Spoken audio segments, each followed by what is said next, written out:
time until 28 minutes. Which is insane. There were small spikes, you know, when someone took a tower or when someone got an actual kill, but for the majority of the game, it was almost within 100 gold for 28 minutes long until Team Liquid took control. Well, they did manage to get it in the end, but EnVy, of course, have a chance to answer here for game number 2. Team Liquid could take another series and sweep the weekend. Not in games, but certainly in matches, as we'll see what we have in store for this first draft. 6 AP champion, effectively 6 mage bans.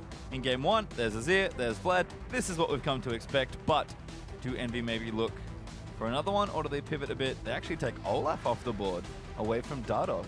Yeah, even though Dardoch showed preference for Gragas, and has actually picked Gragas when everything else was up before. Definitely a situational pick, you know, it does depend on comp, but no Olaf this time around, so their strategy where they had the speed boosted Olaf Zerg comp, not going to be on the table for them. Rest of the mages are coming through though, as Swain also finds himself on the banned list. Some red side problems for Team Liquid, I think. It's like, kind of have to ban them. EnVy, we did see Ninja look pretty good on the Victor, but Phoenix sort of has the counter there. There's Trundle, understandably banned away from Lolo this time around. All right, so we'll see. Will he go with the Shen or the Aurelia? Or try and mix it up with something new? I would say, I would definitely put my money on one of the two, Shen or Aurelia, rather than trying to switch it up. And we'll see if they actually close it out with a Ryze ban, because Ryze is still up. Unless they actually wanted to really pinch junglers here and match the Olaf with a Rek'Sai ban. Okay, there's the Ryze. Yep, so taken away by TL. All the standards, for the most part, taken out of the game this time around. See what EnVy have in store for first pick. Rek'Sai an option there for Proxen. Maybe if they want to take an AD carry away from Fabi, Log could maybe pick up Jhin here. Lots of options for EnVy, but no real rush to take anything that's super obvious, and I'll just take Rek'Sai instead. Yeah, I mean, if you're going to ban a jungler, you should first round Rek'Sai. You ban one that's not Rek'Sai, then first round. We'll see what Dardoch's answer is. You know, Graves is an option that people have been using into the Rek'Sai. Gragas as well. Those are probably two of the most common. Kindred has made a slight showing, but I don't expect him to actually lock that in unless they want to play something around the Kindred ult 4 backline with something. Options perhaps for Team Liquid. Dardoch, he has played Kindred, but I know he's outspoken about not being really like, doesn't really feel the Kindred that much. It's definitely fallen off. The nerfs, talk about the nerfs to Kindred and Nidalee to take those two down from being top junglers, pretty much uncontested. And that's what really opened up the space for Rek'Sai to move in. Well, Fabi may just be a Jhin main. He's playing Ashe for a few weeks. See what Team Liquid have in store. It's not Kennen. Is it Kha'Zix? It's not Kha'Zix. Roman Jhin once again. They tricked me! You get me hyped up. I want to see Kha'Zix. I haven't seen him in so long. Not he's the actually, LCS, unfortunately. He's actually extremely good, once again, for regular rank games. Not so much for competitive. It's a lot harder, you know, to justify buying a lot of full damage on a jungle assassin in competitive play, because sight zone is so important. Early control is so important. I've seen a couple people attempt it and try and force Kha'Zix into competitive play with Black Cleaver first builds and things like that, and go kind of bruisery, but not to a whole lot of success. And we will still have to speculate what Dardoch will lock in, but once again, that's my favorite combo, the Jhin Braum. So much kill pressure. If one of the spells land, you can really easily chase people down. And as we saw even before, level 1 kills are a very real prospect. Yeah, I don't think EnVy will be doing quite as much aggressive level 1 pathing, but Ninja hovering the Victor could take it away from Phoenix. Phoenix, again, probably comfortable with the matchup, and they'll actually take Morgana. Black Shield coming in so that they can protect against picks.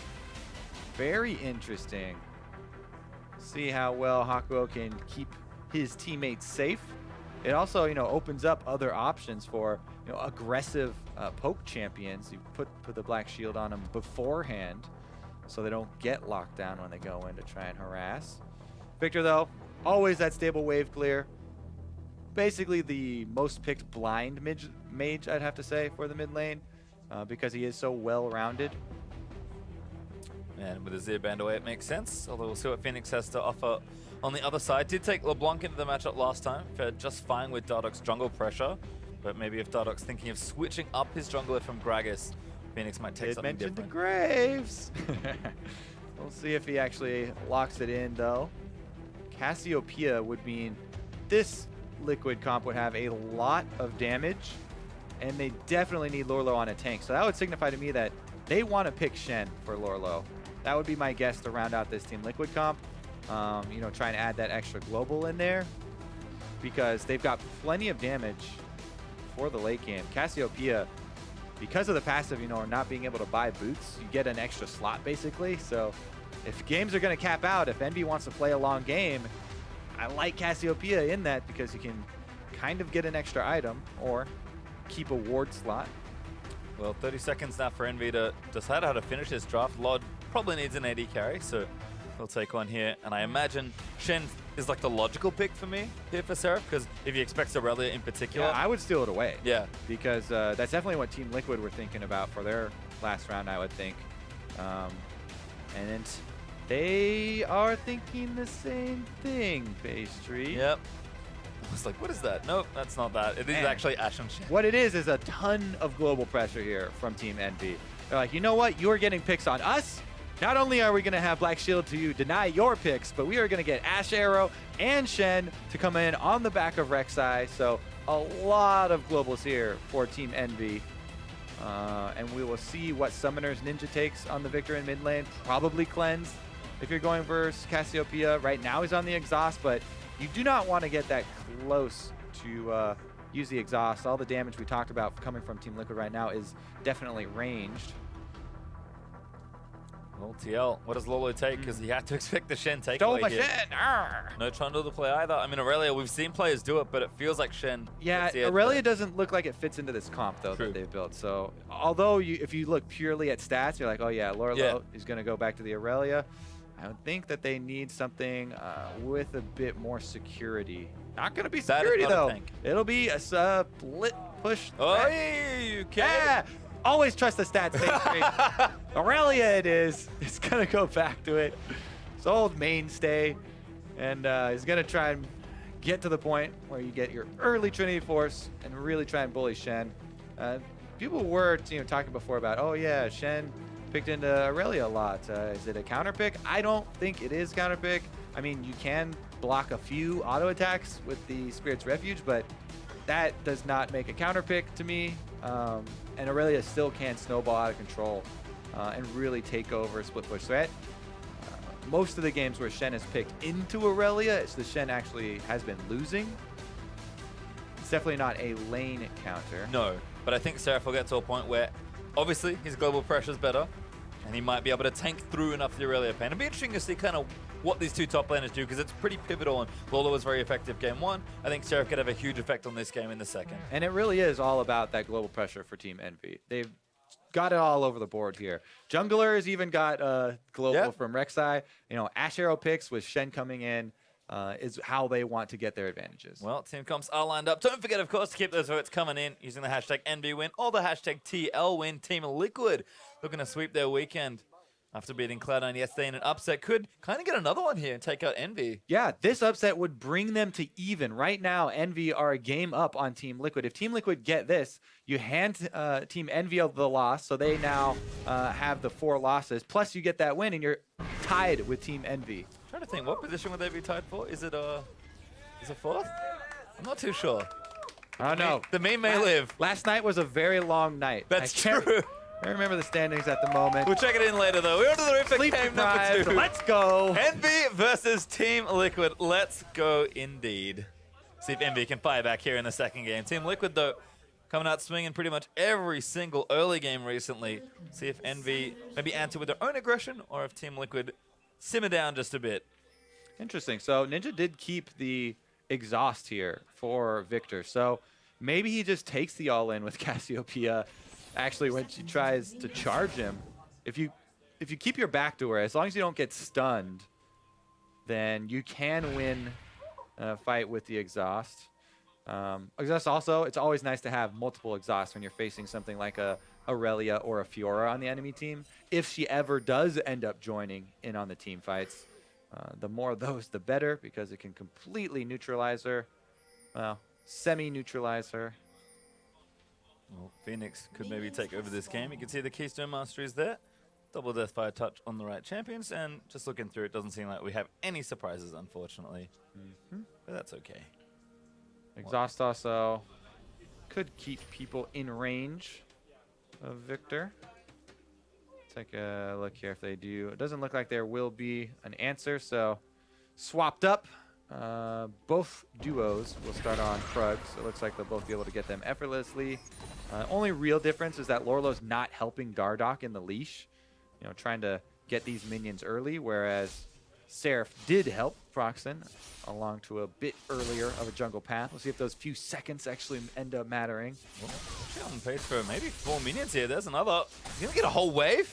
Well, he might die for it. The greed! There is a binding coming his way. He's got flash. There's volley though. Slow lands in. Good blade surge away, but there's the exhaust down. Yeah. Great flash though.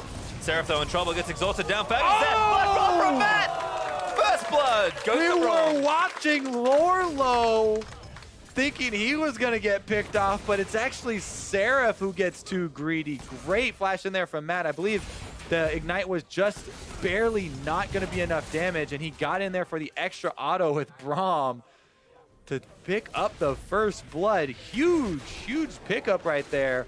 As, you know, all the top laners in the lane swaps are trying to be greedy. You know, they want to get as many minions as possible. Lolo makes the smart play because you have to flash the binding. That's the only thing that's going to kill you when you're facing the level 1 combo.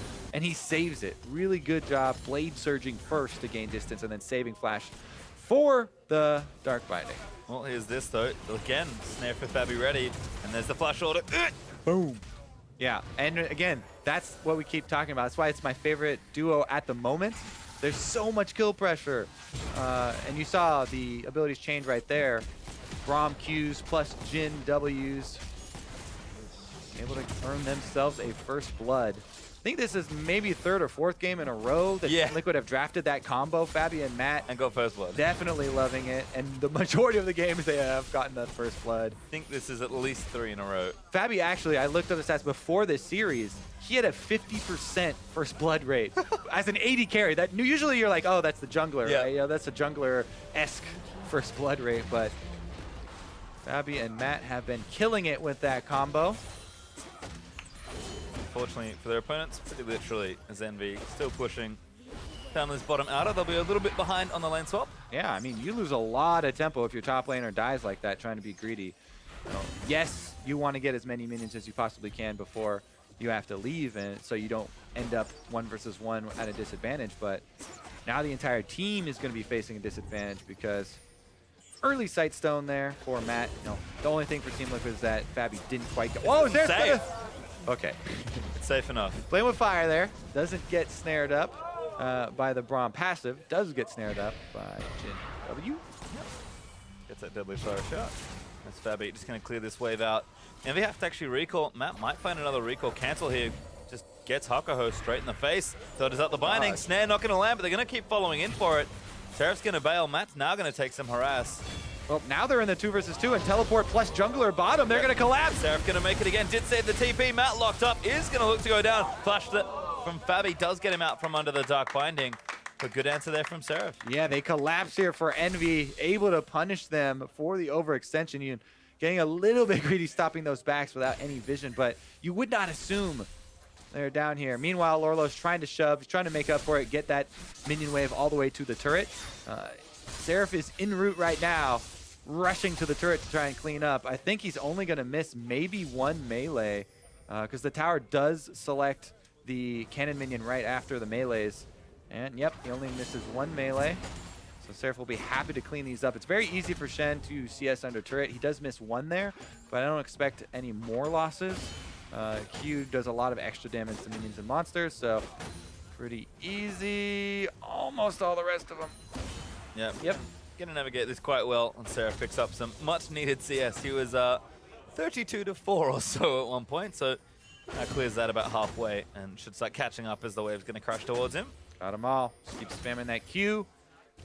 Execute those minions. Now, though, Lorlo does have a bit of free time roaming around. No teleport to his name, but finds a ward in mid. Can't see it, unfortunately, but I guess is trying to get cute around mid lane. Proxen, though, think ward's going to get cleared out. Dardoch still farming away on now the, I guess, standard side of the jungle. Yeah, nice scenic route here for Lorlo back to top lane. Stops off mid. Makes his way through the jungle and lays down some vision for himself. Looks like everyone top lane is caught up. Lola going to get aggressive, but Seraph pops down the refuge. Mending wave a little too big. Lola can't really fight. Eats a grasp for the Undying proc. Seraph doing very nicely there in that little 1v1 trade. Yep, meanwhile, Rek'Sai spotted by the wards that Lorlo placed on his little sojourn through the jungle. So they've been alerted to Proxen's presence, and that should set up Dardoch to go for an invade. He just got walled off there by Hakuo though, so attempts at the invade foiled. Good taunt again. Seraph back in for the damage. Grasp procs. Lolo still eating damage. Yeah, the reason he's really winning these trades is mostly because of the giant stack of range minions. They add so much extra damage at these early levels. Lorlo, though, happy to actually keep a bit of a low level of life. He has to be careful, though. Time to dive. Taunt lands in. He flashes for it. Spirit's Refuge down, but Lolo taking damage. Flashes out. He has his ulti. Gets a little bit of extra healing. Proxen has flash. Lorlo's got to be very careful here. Sitting around. They have not seen Dardoch, though, Team Envy, so they would have to be fairly cautious about going for that. Dardoch is bottom. Ash Arrow just exploded on him. Not Ash Arrow. Ash Bird. Ash Bird does spot Dardoch on the blue. It's actually going to take it away, interestingly. So Phoenix not going to have it right now, but probably not too miffed. Does have a tier charging things up. That Bird, though, did signal that the top lane is still clear, and there were no reinforcements on the way for Lorlo, so pretty quick transition by Team Envy after seeing Dardoch grab up the Rift Herald for the Shen and try and get him to the point where he really can bully Lorlo in the 1 versus 1. Yep, early stages look good, but Infernal Drake will be the counter here for Team Liquid. Should be able to take this one away without too much trouble, but Proxen has his ulti. Maybe they can test. Definitely looking to make a case for themselves, Braum. Oh, Shenek in. This is all the globals now coming out. Proxen made it way down as well, but Fabi charges up the ulti. Lolo's in! Straight in fact, but he's taking damage. Hako almost gets sniped, but Seraph is going to keep him out. Phoenix so flashes forward, takes that one stun slot as well, and they blow him to pieces with the Graves ulti. Seraph can't move under the miasma, and that's 3 kills now for Team Liquid. Can they get more? They're going to look. Mid lane roam was everything for Team Liquid. Phoenix making it down first, had the inside track, plus Scuttle Crab speed, gets in there for a huge cleanup, and that is definitely going to be the Drake. Well, say that. Ninja wants to do something about this, but gonna get exhausted. Cleanse up from Phoenix, but knock up from Proxen. Gravity field down. Seraph back in as well. Victor Orki gonna do massive damage, and Ninja takes out Matt to kick it all off. Dardoch awfully low as Ninja flashes forward, but Proxen takes him out. And now the Drake belongs to Envy. Didn't say for who. Definitely gonna be the Drake for Team Envy as it resets. Disaster. They'll still get it. This one's a tougher.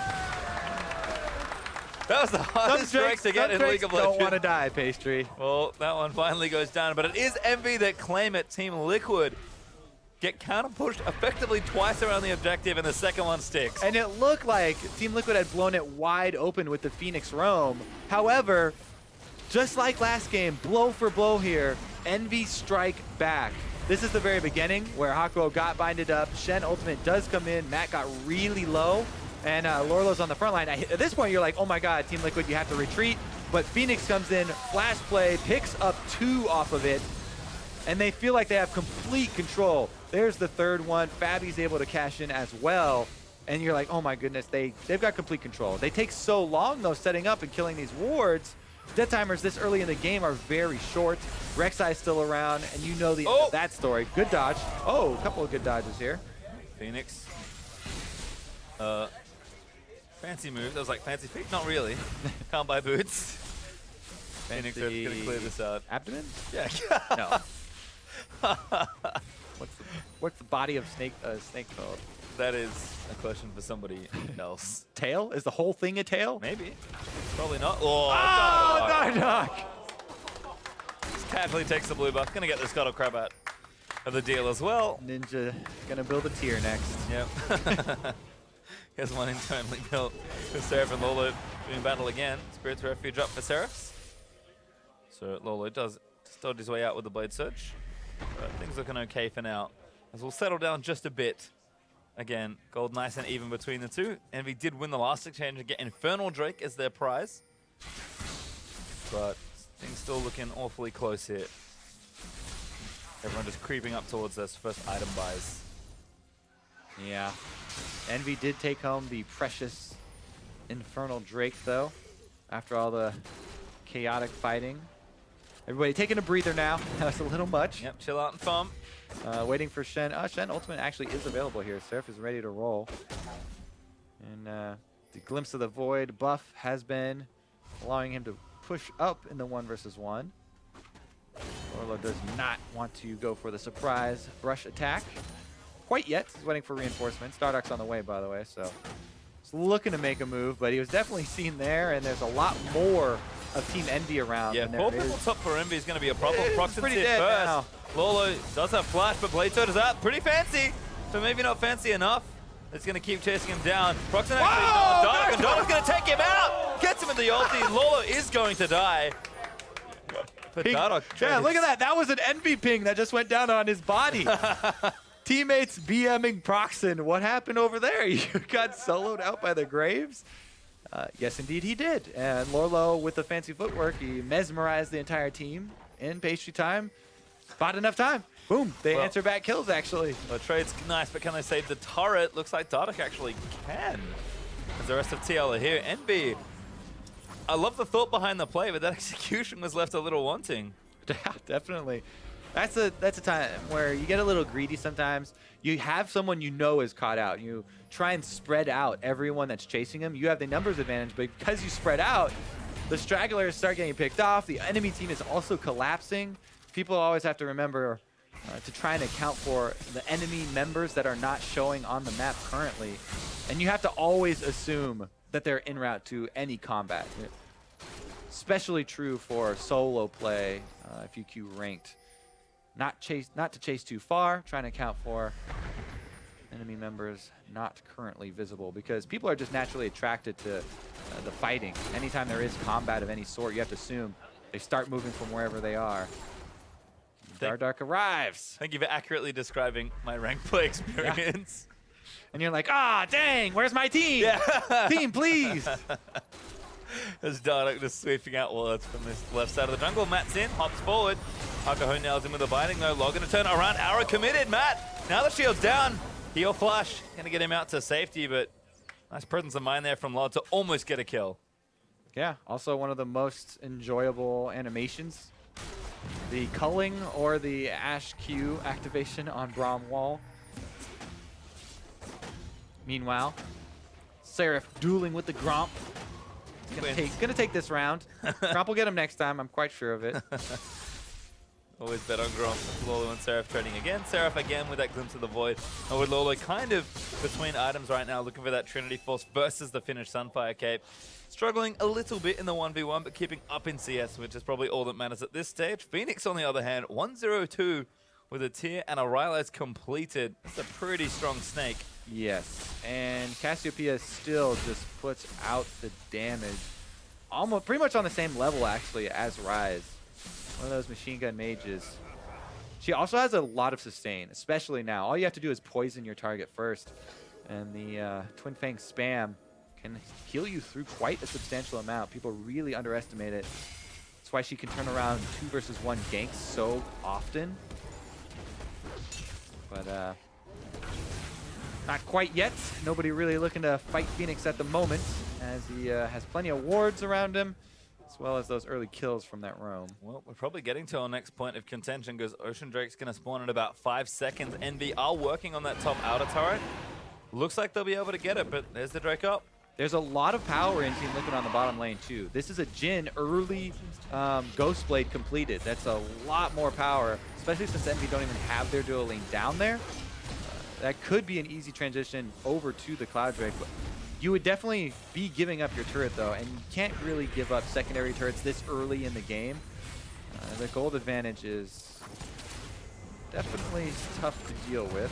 So they send Dardock up top to try and answer it. And I think they make the right call here, just trying to save the turret. Not trying to go for that early Ocean. Turret trade does actually happen as well, because Fabi, with the help from Matt, was able to take the bottom outer out. Seraph not enough to defend 1v2.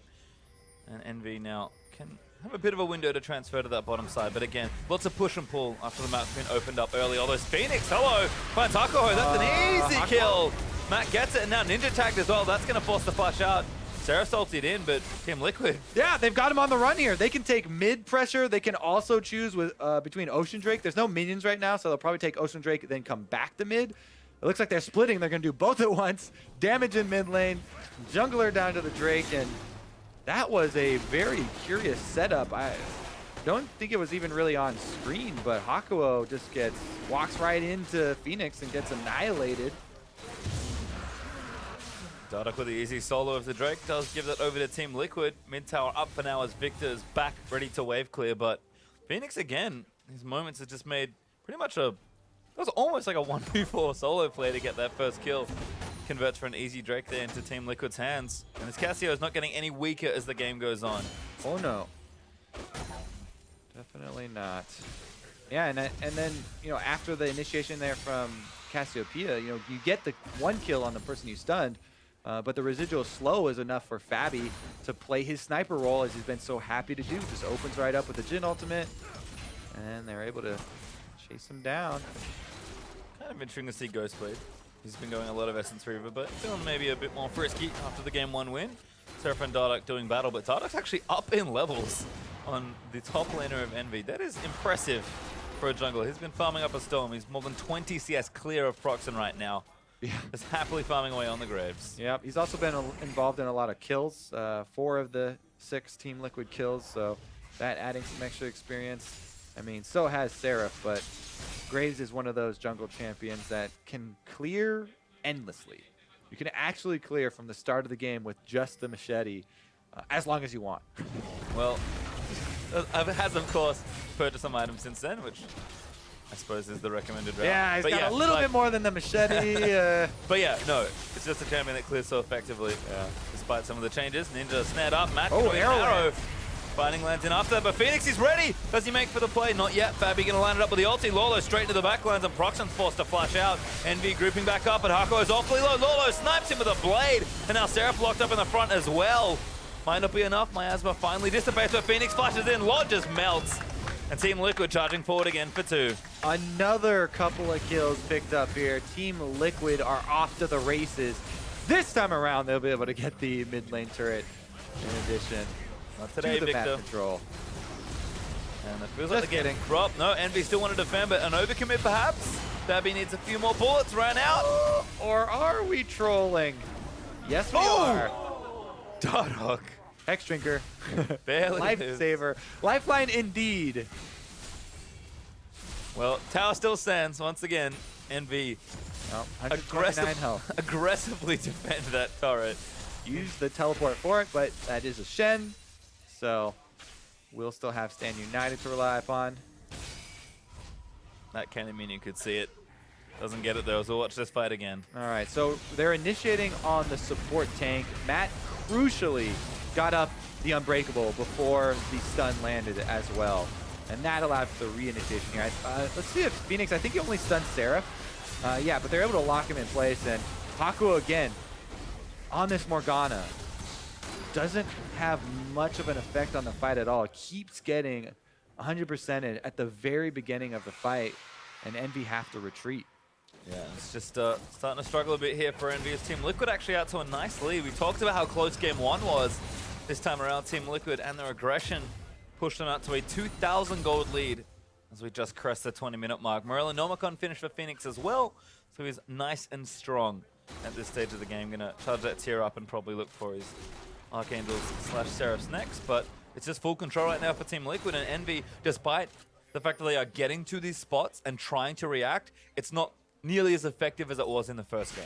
Yeah, definitely a much bigger gold lead already for Team Liquid than the first game. Starting to break away.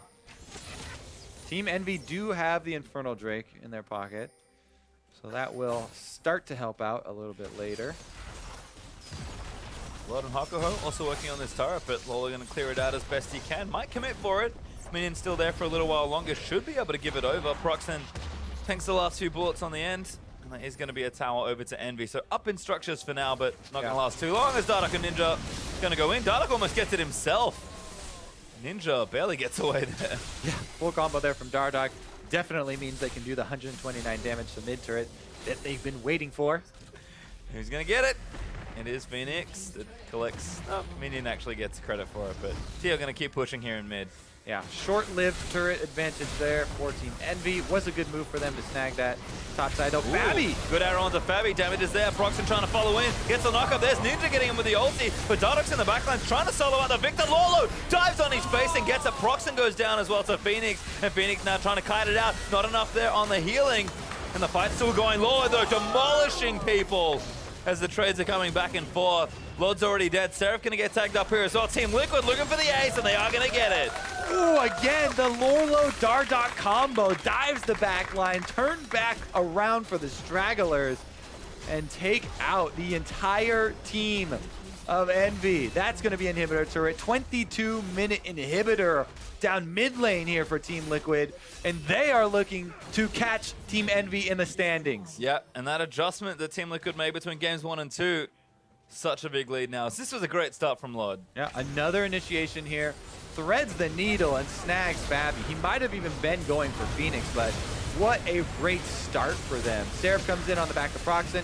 Proxen also had the black shield on him, but still gets destroyed by Phoenix. And taking 1-for-1 there as Phoenix is all they needed, since Dardoch and Lorlo took out the Victor very quickly and then can turn on Ashe as she's in the middle of nowhere. Yeah, just all set up by Team Liquid's earlier pressure. Dardoch almost comboing down Ninja. They just kept pressing forward, managed to break mid. And all of a sudden, after a series that started very close, and this game was relatively close to start as well, we're almost partway through the mid game, and Team Liquid off to a huge lead. Envy on the back foot for a little while now. Yeah, huge resurgence this weekend for Team Liquid.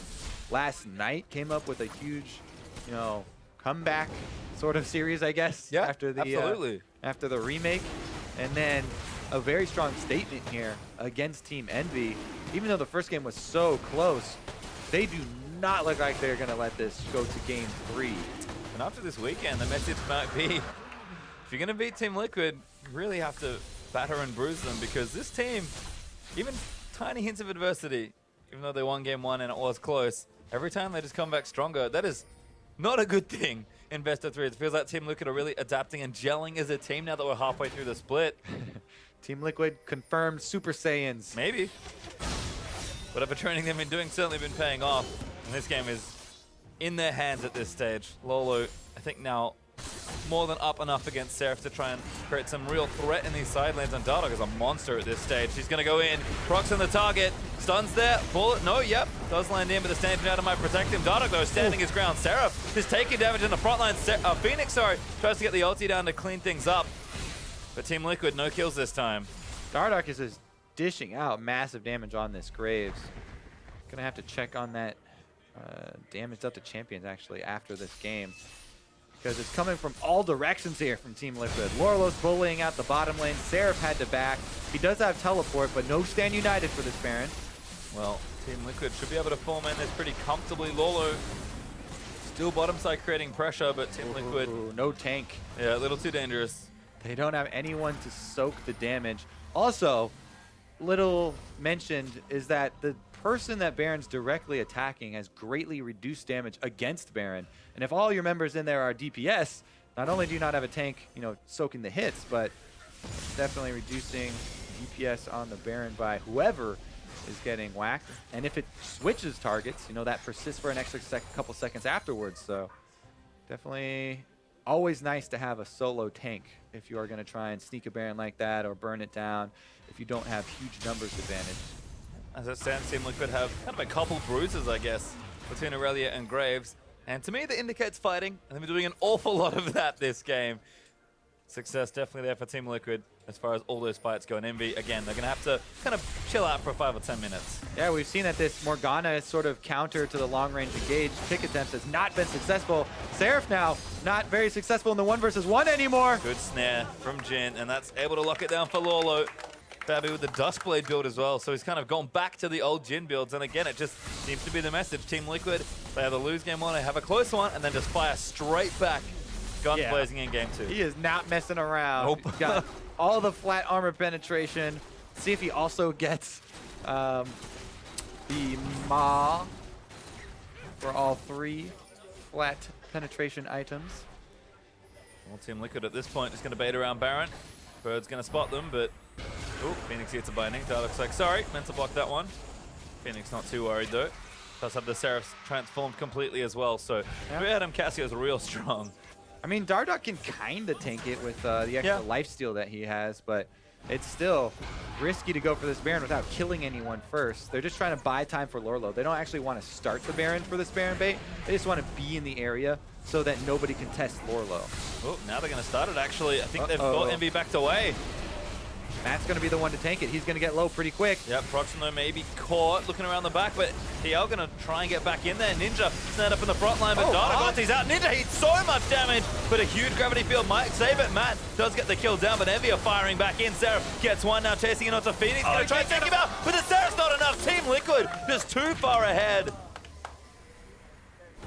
3 for 1 there on that fight. Yeah, all right, they are going to get away, but that's going to be Team Liquid rushing into the base. Inhibitor's going to go down. Lorlo is 5-1-4 on Aurelia. Off to the races. Well and truly, they almost at the finish line. That's the second time I said that. Stuck in your head. Unlucky. Lorlo really likes racing. Marathon runner Aurelia. That's going to be the next skin. Just in a little car, speeding down a lane. I think it should have happened when she gets the home guard proc and teleports in. Yeah. Just zooms in a little cart.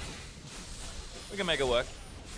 Team Liquid is going to clean out EnVyUs blue side jungle, excuse me. Phoenix going to have bonus blue buff. He'll happily take that one away. And now super minion pressure in that mid lane. And not a whole lot of turrets left to defend for NV. Team Liquid should be able to make some plays around either the Drake spawning in a minute 20 or that Baron that's up still. And that middle inhibitor being down, 20 so minutes into the game. All right, anyways, here they force the issue here. If you start Baron with that much damage, it kind of forces Envy in. Proxen gets separated, so then chaos kind of breaks out here. Great gravity field soaks up 2 members, but he got blown up so quickly. There was no opportunity for follow-up. Lod is out of there. The arrow went wide, so that wasn't able to lock anyone down. And after those couple of things go wrong, there's nothing to clean it up here for Envy, and they're back on the defensive. Yep, Team Liquid again going to send Lolo back down to the bottom half, clear that big minion wave out, and set themselves up for that Infernal Drake when it spawns around. Midpoint pressure. Yep, midpoint pressure means that, oh my god. I was like, what does that sound? Oh, it's Lolo. Mesmerized again. Smashing through minion waves. The double offensive item Aurelia only has a cowl. Rarely seen. Item. But effective in this game for sure. Team Liquid actually maybe grouping a little stronger, making sure Lolo has some support in the back lines, but no need to rush this stage of the game. Team Liquid just trying to keep growing that lead they have. Yeah, and he is set up to murder Seraph if he ever tries to take the 1 versus 1. This Drake might draw Envy out. It is an Infernal Drake, but they just can't take a team fight right now, so still on the defensive. They're actually moving up towards Baron. I feel like Team Liquid can finish the Drake quick enough that starting up Baron or anything for Envy would mean that they get caught inside Baron pit. So I think they're just trying to set up for a steal of their own. They're hoping that Team Liquid will start up the Baron with Vision inside, and then Envy's comeback play into the game will be a Baron steal.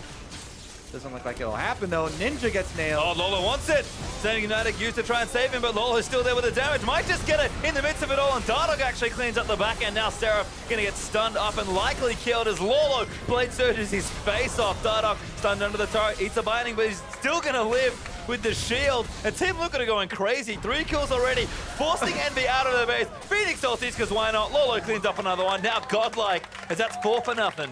Run for your life, Proxen! You're all alone! Last of your kind! Kill him as well! Proxen gets stunned up. There's some flashes forward! Team Liquid gonna scoop up the ace and take the series. Proxen running away down mid lane, but Team Liquid are going the other way. 30 minutes this time around. Much more convincing win. And they're gonna 2-0 Team Envy, catch them in the standings, and make their way up towards the top team. And that will complete a perfect weekend for Team Liquid, who keep growing from strength to strength. Game 1 was a great affair between the 2 teams, but Team Liquid eked it out. That game, Team Liquid just looked mad, smashes Envy in under 31 minutes. when are people going to break up this Jhin Braum lane for Team Liquid? I've seen it get first blood almost every time. That's definitely just my imagination, but it's a very high percentage still. And Phoenix on the Cassiopeia doing a lot of work. That early roam is actually what turned this game and got them to this point. Even though EnVy were able to counter right after that, the early gold there on the Cassiopeia allowed Phoenix to be such a massive threat from the mid lane. You can see the Liquid huddle, going to celebrate yet another victory, and again a great weekend. Plus, yeah, a really great weekend. You know, other people are stepping up on this team. It's not just the Dardoch show. Fabi has a very, very clear role as the sniper in the back lane. His Jhin has been great. They've been picking people off. Lorlo had 2 extremely good split pushing games this series. Last game on the Trundle, able to keep them in it when it was touch and go there for a while. And this one on Aurelia, 7-1-6. Took over the game, really. Completely crushing. And that's the thing. The great thing for me watching this series was just seeing 2 different styles. You know, Team Liquid, I think they found the blueprint now for what works as far as picks and execution goes. And EnVy have always been strong counterpunchers, and they showed that this game, constantly making strong reactive plays. But at the end of the day, it was Team Liquid's aggression that won out over the more reactive style there for EnVy. And I don't know if it's something that EnVy need to change, but Team Liquid definitely don't need to change very much, because every game they've won, they've looked dominant. Yeah, I mean, EnVy, they've been or Team Liquid, I mean, they've been moving parts around in the team, you know, taking a couple members from the academy team. They talked about starting off as a 10-man squad, but they're really starting to come into their own right now with this current setup. Feels like they've found the 5 players that do work well together, and you can't argue with the results that Liquid have gotten recently. Again, I think for me, maybe the next question is this sustainable? When the meta changes, do you have a bit of flexibility? But as I said, from what they've shown so far, you know, Phoenix carries, split pushing top laners, utility AD, Dardoch on whatever he wants. That's clearly working for them. That's great to see after early struggles that Liquid are able to come out so strong. Yeah, I definitely agree there. And for Team EnVy, they had a good, you know, set last night. They were able to take one of the victories. Tough go here, though, especially that first game. EnVy had a lot of good counter moves. So there is definitely some bright points for them. And I think after, you know, kind of the first 2 halves, Liquid may be set up for a spectacular second half run once again, and EnVy will have to see, because they had a good start to the first half of the season. Back end looking a little shaky at least to start things, but after a strong tour showing, let's go stage side to Jat, who has Liquid star jungler ready for an interview to wrap up that series. Thank you very much, guys. And speaking of wrapping up, you guys on this stage yesterday played for more time than both sets today, but obviously a much more decisive victory, especially in the last game. Tell me how you feel after this basically undefeated weekend. I felt really happy about the Cloud9 games because, yeah, our mental fortitude was tested a lot because of like the length of the games and the remake and stuff, but I'm really disappointed in myself, particularly this set, but really proud of my teammates for picking up like my slack. I did notice in the first game, after you guys won on the Gragas game, you actually left the stage fairly quickly. Do you want to talk about like how you're able to bounce back in game 2, because you had a pretty dominating Graves performance after maybe more of a disappointing Gragas? I don't really know what was up today, but like the first game was probably like one of my, if not the worst performance of like my career playing this game professionally, and I was like really disappointed in myself. But I had to, yeah, I'm like the team captain leader, so I have to pull it back, and yeah, I performed on Graves. It's interesting you say that, because many people would love if their worst performance was stealing an Elder Drake in a pivotal moment in the game and still making some large picks at the end of it. Maybe going back to that game 1 a little bit more, how did you, as the leader of the team, kind of keep the team on the same page? Because it was kind of a miraculous win. You kept getting a lot of picks. You had the Elder Drake steal. Talk to me about how you kept your mentality up and the mentality of the team up during that game 1. Well, the only reason that game was close is because I kind of faltered in the shot calling that I normally do, where I didn't call for our 1-3-1 sooner when our Trundle was pretty unbeatable. And then later in the game, we realized we can't walk into Victor Rumble comp and we can't like 5v5 them. So we called for 1-3-1, and then at the end of the game, after I think our Trundle 1-for-1'd or something, and then we sat in the top bush like above Wraiths. I called for that, and then yeah, it was just I even though I was extremely like on tilt and upset at myself and disappointed in my own play, I still have to like try and make us win. Yeah, and you were able to do that. Also, to talk about Lorlo a little bit, oftentimes he gets under the radar, especially with Piglet coming out of lineup and Fabi coming in. They're saying it's like this Dardoch Phoenix show. But Lorlo this series was spectacular. Do you want to talk about his play a little bit and his progression as a player? Honestly, I think, yeah, people don't really respect Lorlo a lot, but yeah, he's like demanding respect now. He's improved a lot as a player, and now that we are understanding more 1-3-1 concepts, that he's getting a lot more time to shine instead of just being put on like tanks all day. So I think, yeah, he's definitely going to be one of the best top laners in NA. Awesome. And final question for you. Had a great week this week, but you go against one of your biggest rivals, I feel like, in Immortals last week, knocking you in the third place game and also beating you already this year. How are you going to prepare for that matchup, and how do you think it's going to go? Honestly, we've improved so much from when we played Immortals. So I mean, we always come into those games confident. We always get slapped down, but hopefully it changes this time. Yeah, well, confidence once again. Good luck, Dardock. Congratulations on the week now. And let's send it over to the desk to close out the week. Day. Tomorrow we still have games. Thank you very much, Chad. That little caveat at the end. I love it. A confident Dardock, but again, this is the time when it's deserved, right? They're on their track back to being a top-tier team. They're now tied for 4th with their win over EnVy today and their victory over Cloud9 yesterday, beating these 2 teams that were above them in the standings. So fantastic showing from them this week in particular. But all in all, upward trends for this team. Yeah, and I think it's a lot to do with kind of how the meta is progressing and their willingness to adapt to it. You heard that Lorlo is improving a ton, but it's also kind of more towards his style. He was never really a tank player. Right. People always knew him from his solo queue, Fioras and Rivens, and to have him on things, the more competitive versions of those with Aurelia or something, or Trundle. But to be able to have the ability to take over a game if he's having a good game, as opposed to just CC bot, you get to see that that's more his play style. Right, and as we see the champion select on our screen right now, we have that Aurelia picked into the Shen, which we had some reservations about, but there wasn't much of a better option, especially with the Trundle being banned away. More importantly, though, the picks that I want to look at are the Morgana pickup by EnVy, the big thing that I don't agree with there, just because the likes of Karma still on the board. Right, and I think it suits their team comp much better. I think the problem that EnVy might have ran into there was they tunneled on the Braum pick on the side of Team Liquid,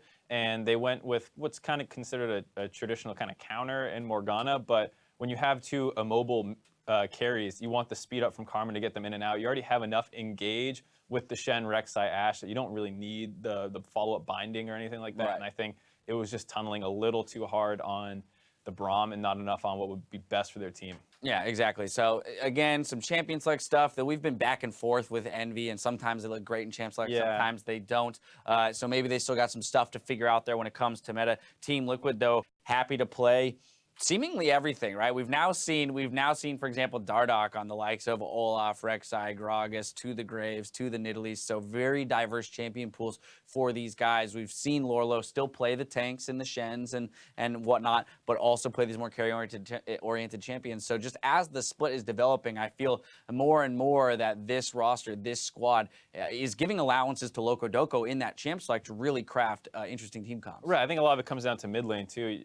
Phoenix is basically playing all the top tiers as well as the A tiers and some like more fringy picks like the LeBlanc. So there's nothing that is really foreign to this team in terms of what they want to play. Even Fabi, if you stick him on Lucian, that was like his most played champion. He was basically the carry at TLA for a lot of games. And so if it does return to that style, you think that they're fine if he needs to play that for a game or two. So they seem very comfortable in a lot of different facets. All right, I want to jump into some gameplay. 8:30 into the game, Infernal Drake skirmish. That all-important Infernal Drake that everybody wants. So early fights around this objective for these teams in a very extended encounter here. Yeah, it's really sad for Hakuho there to have his shield broken by the Jhin trap just as the root comes over the place. So he gets CC'd up, and then Phoenix has a great flash engage here to get Laud, picks up Hakuho on the side, and Team Liquid is able to win this pretty convincingly, 3-0.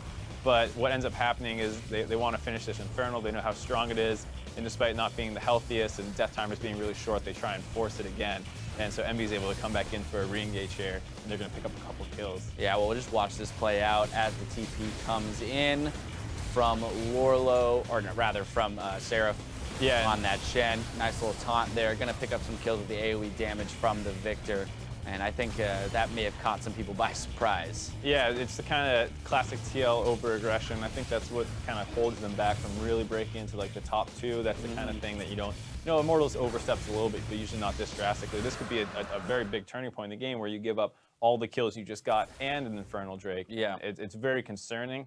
but they were able to play the rest of the game out pretty well. It's kind of, that's the thing about Team Liquid's play styles. They're very ham. They're going to keep going. The way that, even when they're losing, right, it's exciting to watch because even when Team Liquid's losing, they say, no, if we're going to lose hard because we're going to be making plays to try and get back in. Now, they might not work, but if they do, great. And they're not going to just slow bleed. And this is just another example. They're not necessarily behind. In fact, they're ahead at this point, but they're going to try and press their advantages so far that sometimes it can come back to bite them. I think the concern is what you heard from Dardoch is not even just when he's tilted, but just sometimes they don't know the right play. And we kind of saw in game 1, they needed to swap out of that when they didn't have TP advantage and just accept that they need to go for turret trades at that point. We saw Immortals do that on the other series when they had a disadvantage. They were like, all right, screw it, let's go for turrets. Team Liquid doesn't make that adaptation, and so when they play super aggressive like Immortals, but they're not quite up to the game knowledge level, and that's the concern. Right, but the recognition seems to be there, so we'll see if over the coming weeks they can get to the point where they're making those realizations in-game, not post-game. Right? That's the most important part. Another quick replay, 22 minutes into the game, we're going back towards the Dragon. Liquid's going to pick up an ace here, or rather starting in the mid lane. But Liquid's going to pick up an ace here off of an EnVy engage.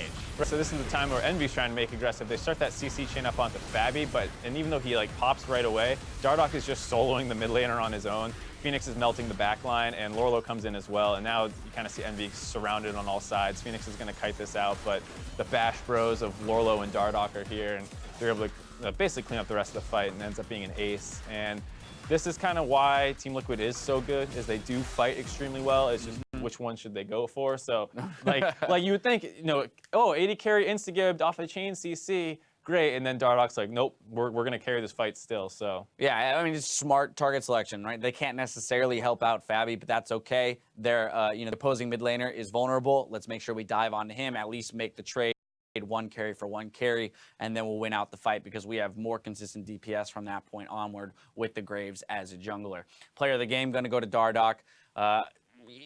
I run out of things to say about this guy because I feel like we give him. Good. I feel like we give him player of the game quite often because he is. He's so good. I mean, and we heard it in the interview. Like, not only is he a good player mechanically, individually is he a good player, but he's kind of morphing into this leader very well, right? And as a young guy who has a lot of confidence, he's still finding those moments where he needs to be the calming voice or the focusing voice for the team. Right, he's got a great future ahead of him considering this is, his rookie season. It's his second split, but people will just improve. Hopefully, he gets more even-keeled in a sense because he can still, as he even said in game 1, was tilted off his own bad play. What the great players really do is they don't let that get to them. Right.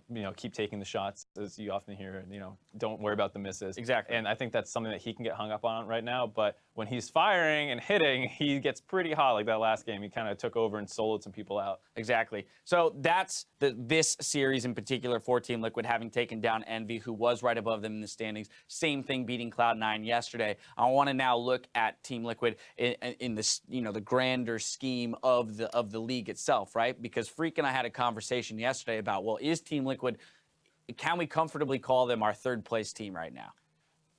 What is your thought there? And it's okay, the answer is no. I'm just proposing the question because, given the way that the earlier weeks of the split had played out, it seemed as though most of the teams were relatively where they deserved to be. And then here's Team Liquid with this roster coming in and just kind of negating all that, smashing all those ideals. Right, I thought C9 would have stayed over them, and after that loss, you have to wonder if C9 really is the third solid team. But I think one thing that's so interesting is just the matchups. It's not so binary as to be this guy will beat this guy, this guy will beat that. Yeah. Right, I think TL has certain style things that they do that can be hard for some teams. They're very aggressive, and when you meet that kind of aggression, you have one or two options, which is slow down, try and absorb it, and then go from there, and the other ones match it and just go over the top. Right. And I think you'll see TSM and IMT are teams that will go over the top with them and be better at it. Yes. Whereas a team like C9 kind of falls somewhere in the middle, and they might lose to a Team Liquid. And so as the playoffs near, I think it's not as simple as, well, C9 is the third seed, they should beat Team Liquid. It's like, well, they might have a better chance versus TSM and Immortals, but not against Team Liquid maybe. And it's maybe that kind of matchup thing you need to worry about. Well, that just makes positioning for playoffs even more interesting, as you don't want to get seeded into a stylistic mismatch that's going to put you at a disadvantage. So when it comes to that kind of stuff, I'll be very curious to see how teams are jockeying for position at the later half of the split. Now, though, it's time to check in on some of your call-outs for LCS big plays. First up, at RM Kaufman 13 was watching TSM take down the win earlier today when he tweeted that Bjergsen gold card. Let's see the Bjerg King's golden moment. Now Pyrian gonna look. He's waiting for the gold card to expire. Oh! What? How did he see him? They saw him dash. They saw the beginning of the dash into the brush. Wow. So he's like, you know what? He's still in here. Wait, go. I absolutely love that. You can, and in the replay, seeing the little point from the distortion, you know, back where it remains, where he could hop back to, just great awareness on the mini map to know that this is a play we can make. Yeah, it's just the benefit of having such an aware team. Like you look at that play and you're like, what? How did that even happen? You really have to go back and rewatch it. And sometimes that actually happens a lot with TSM games, where I'm like, how exactly did they reach that decision? Right. They seem to just be more aware of what's happening on the map, and Bjergsen himself is one of the best players for that. It's amazing what checking your mini-map will do for you, ladies and gentlemen. Next up, Aegis Please, who is watching NA LCS 1, says, fantastic four-man ult by Aframu. Oh my, that was beautiful. Let's take a look. One kill picked up already by Xfinity. Now Huhi in the front line as well. A nice knockup goes out of the Bard. Oh! Four-man temper fate and temper your expectations energy, because you're all going down. Another 3 kills come through. Only OQ is alive. Channel's no push, Channel's no push. Channel. Get the heal. I'm gonna go in, come on. Trundle. Come and push. We can do bear. Oh, bear's there. That guy's no push, he's no push. So that was a four-man ult. He had a couple three-man ults in that game. Just absolutely stellar play on Bard. We've come to expect that from Aframu. Next up, and finally, at Le Foxat, called out another big objective swipe, saying Dardoch stealing the Elder Dragon in Team Liquid versus Envy won them the game for sure. I don't think anyone can argue with that. Let's look at this smooth move. Jin is such a sitting duck. Can Dardoch steal it? Okay, barrels in. Oh, he got it! He does dive, and it's worth it. Lola still doing damage in the top lane. My God! Keep going top. We're good. Strangle for still, I guess. I got it. Nice. We can back up. We can. Give me that shit. Yeah, actually, we can get recalls. I mean, where's the excitement? It's like, right. I got it. We can Really, back off. it's because Kobe and Pastry took all of the they energy. sucked all the energy themselves. But I mean, I think that was such a crucial moment only because when you look at the amount of damage that was on Envy's team comp there, especially in the 5v5 with the Rumble and the Victor, we heard Dardoch mention it in the interview himself. We realized we couldn't fight this team straight up anymore. But to take that Elder Dragon away, right, nerf their damage or disallow them from having it, and then in the process increasing your damage was so key for them to be able to close out that game. Really helps Trundle get through turrets too. So with that being your last victory condition, basically, to have him that little leg up and dueling people as well as taking the objective is super important. Absolutely. Well, some big plays today. Remember, you can use Twitter during the broadcast to tell the world about your favorite highlights from the day of LCS action using that hashtag LCS Big Plays. Now, though, for a glimpse of the league standings following the conclusion of our Saturday matches, first, second, and third place stay locked in with TSM Immortals and Cloud9. Liquid and Envy now draw even in fourth, with CLG and Apex tied in sixth ahead of those bottom teams. Now, for a preview of the matches coming your way tomorrow on NA LCS 1, CLG and TSM lock horns in the Battle Arena in a match you will not want to miss. And be sure to tune into NA LCS 2 for our match of the week. Tomorrow afternoon, Immortals defend their second place position from a hungry Cloud9. They definitely will be hungry after having lost to Team Liquid, and with the fact that Team Liquid is kind of surging in and making that race for the top a little bit more interesting. These wins, all of these wins against the teams that are close to you in the standings matter even more. Right. If C9 drops that game, they're actually fourth because Team Liquid is ahead of them in the tiebreaker. So yeah. It's a very scary match for them that they have to kind of hold on to their third spot against the team right above them in the standings, yeah. Immortals, who have been looking very, very good. So yeah, and I think, I mean, we hit on it at the beginning of the day, but for me, the matchup that is actually most interesting here, most of the time when we look at Immortals, we're always talking about the top lane, Huni and Reignover, and how people are going to match up against them. I think in this matchup for C9 Immortals, Jensen versus Pobelter, given the fact that Jensen has been pretty dominant as a mid laner for the past year now, and Pobelter would have been pinpointed as the weak link for Immortals in the previous split. That's not to say that he wasn't good at League of Legends, but here, this split is definitely stepping up as a top-tier mid laner in the NALCS. Similar kind of functions on their team being huge parts of the carry, and then similar champions as well. We see a ton of Victor from them, and some of the other, like Azir, Vlad, a little bit of that. So it'd be very interesting to see how the champ pools develop over the course of that series and where the focus goes, because we see a lot of teams trying to focus Jensen, but he always seems to have like the moves to get out. Is so goddamn good at dodging skill shots. It is fascinating, and one of the reasons why that makes, I guess, the matchup more interesting is the fact that recently Reignover has made visits to the mid lane. Meteos, same thing, has made visits to try and protect Jensen. Yeah, everyone's coming for it. Right, but everybody else is trying to get their mid laners ahead, and Reignover has made many visits to the mid lane, pre-3 minutes even during those lane swaps, and so we'll see how Cloud9 can kind of deal with that aggression towards the mid lane in this matchup. The other big one to consider that's coming out tomorrow is actually TSM versus CLG. And I know that most people would say, well, TSM's undefeated, they look dominant, and CLG, for the most part, hasn't looked good this split, so why would we expect a great matchup out of this one? Well, a couple reasons. One, it's TSM versus CLG. Those matchups are always exciting. It's just full of emotion, full of drive, all this kind of stuff. But then the other piece of it is that if you watch the two series that happened today between these two teams, you'd be excited. CLG and TSM 50-minute series, basically. People. Yeah, both series finished under 60 minutes in terms of game time. You want to make a bet? Maybe. I don't know. Okay. I have to hear the bet first. All right. Well, do you think this series will be faster or slower than the total game time of both their series today? Both the series. So that's on 2 hours. Yeah. I think that the series 40. I think it'll still be faster. You think it'll be faster? I think TSM is still going to 2-0 CLG. Oh, okay. So that's why I think it'll be faster, because I think it'll only be 2 games. But I think that there will be closer games than, for example, what they had today. Well, I want to agree, but I'll just have to take the opposite side. Now you just have to take the opposite side. I like that.